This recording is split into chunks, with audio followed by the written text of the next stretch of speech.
Ayan mga par, bumili nga kami ng bigas. Pumunta kami sa baba.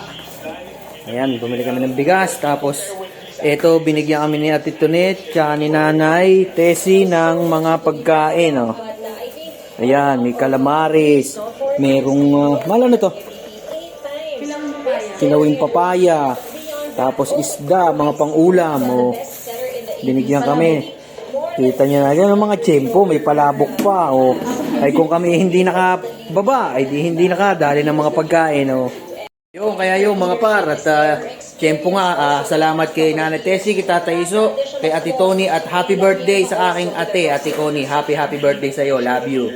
Ayan, at ito at kami magsasaing, syempre kakabili lang namin ng bigas at iuulam namin tong mga binigay sa amin.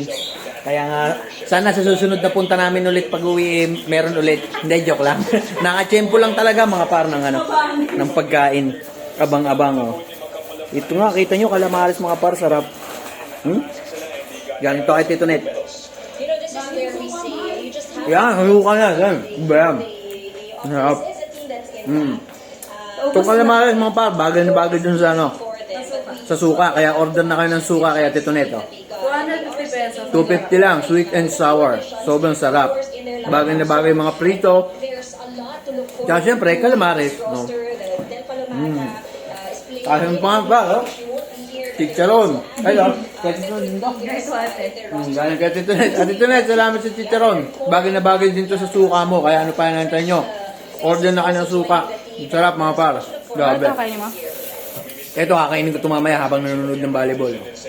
Special chicharon. Yan, pakakainin ko yan, mahal. Palabok. Makakain. Oo.